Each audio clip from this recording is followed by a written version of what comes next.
प्रसिद्ध कॉमेडियन कुणाल कामरा याने एका शोमध्ये उपमुख्यमंत्री एकनाथ शिंदे यांच्यावर गाण्याद्वारे विडंबन केले आणि त्यानंतर संपूर्ण महाराष्ट्रातून शिवसैनिकांच्या म्हणा किंवा काही राजकीय नेत्यांच्या वेगवेगळ्या प्रतिक्रिया आहेत, प्रत्युत्तर आहेत, ती येण्यास सुरुवात झालेली आहे। त्याचबरोबर काल रात्रीपासूनच कुणाल कामरा विरोधात विविध पोलीस ठाण्यांमध्ये गुन्हे देखील दाखल करण्यास सुरुवात झालेली आहे। आता मात्र ठाण्यातील शिवसैनिकांनी एक वेगळं आंदोलन छेडलेलं आहे। या आंदोलनात ठाणेकरांनी शिवसैनिकांनी कुणाल कामराच्या फोटोला जोड्याने मारलेला आहे। त्याचबरोबर कुणाल कामराचा प्रतिकात्मक पुतळा तयार केलेला आहे आणि तो देखील जाळलेला आहे। त्याला देखील लातांनी मारलेला आहे, पायाखाली हा पुतळा तुडवलेला आहे। त्याचबरोबर शिवसैनिकांनी त्याच्यावर कडक कारवाई करण्याची मागणी केलेली आहे। कुणाल कामरांचा चेहरा आहे।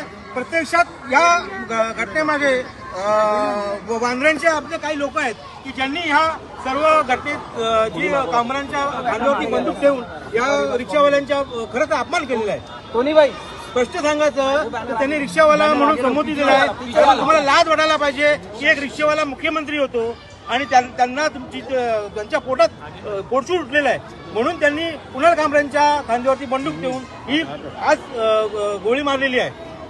राऊतांनी देखील पाठिंबा दिल्यासारखं त्यांना ट्विट केलेलं आहे। कुठे राऊतांकडे पहिलं आलं कसं काय? माझं तर स्पष्ट मत आहे की हे राऊतांनीच केलेलं आहे।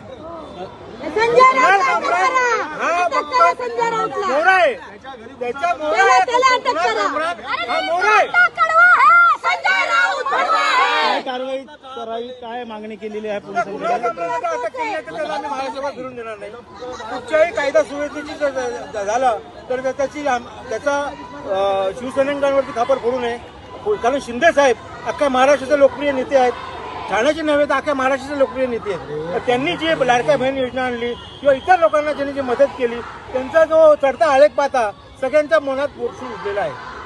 बऱ्याचशा लोकांच्या मनात पोटसूळ उठलेला आहे की यांना कुठेतरी डॉमिनेट करा म्हणून हे सगळे थेरत आलेले आहेत। भाऊ, एकंदरीत आदित्य ठाकरे असे संजय राऊत यांनी पाठिंबा दिलेला अशा पॉडकास्टला पाठिंबा देत आहे कुठेतरी।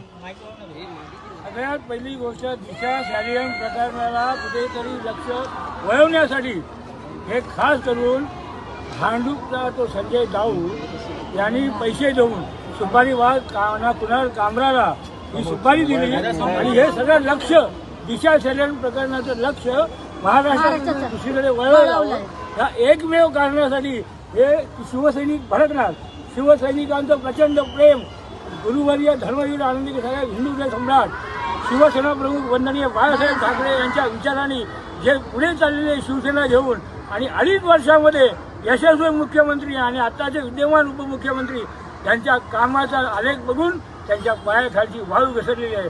दर दिवशी दोन चार नगरसेवक त्यांना सोडून चालले। त्यांनी किती टाळे लावले तरी एकही शिवसैनिक तिथे थांबणार नाही आणि म्हणूनच त्यांना कळाले की आता संपूर्णपणे शिवसेना 100% एकनाथ शिंदे साहेबांच्या नेतृत्वाखाली काम करणार आहे आणि म्हणूनच त्यांनी हे दिशा शालीन आणि बाकी प्रकरणाचं लक्ष या महाराष्ट्रात दुसरीकडे जावं या एकमेव कारणासाठी या सुपारीबाज कुणाल कामराची पोपटपंची आहे। पण त्यांनी एक लक्षात ठेवायचं आहे, तू सुपारी घेऊन जरी तामिळनाडूत गेला तरी आमच्या देशातील शिवसैनिक कसे तुम्हाला माहिती नाही। एकदा ते भडकले तर त्यांना तिथून फरफटत या महाराष्ट्रात आल्याशिवाय आम्ही शिवसैनिक गप्प बसणार नाही आणि गणिमी काळा कसा खेळायचा ते आम्हाला शिवसैनिकांना कोणी शिकवायची गरज नाही।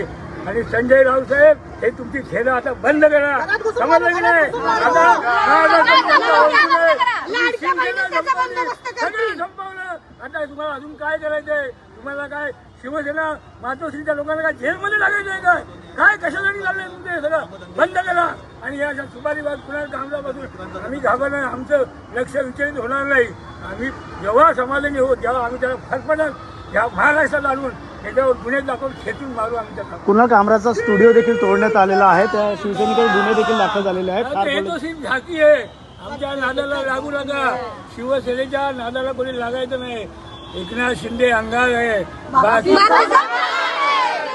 त्यांच्यावर त्यांच्या खांद्याला खांदा लावून अख्ख्या महाराष्ट्रातील देशातील तमाम शिवसैनिक पेटून उठलेले आहे। त्याच्यामुळे त्यांनी जे तमाम लाडक्या बहिणींसाठी केलेलं कार्य, शेतकऱ्यांसाठी, गोरगरिबांसाठी, कष्टकऱ्यांसाठी केलेलं काम कोणीही विसरू शकत नाही. म्हणून तुम्ही अशी ठेल करणं बंद करा. तर कारवाई झाल्यानंतर पुढचं पाऊल कसं असणार आहे? अधिवेशन सुरू आहे, जर तो सापडला नाही तर पुन्हा कामगारांची शिक्षा होणारच.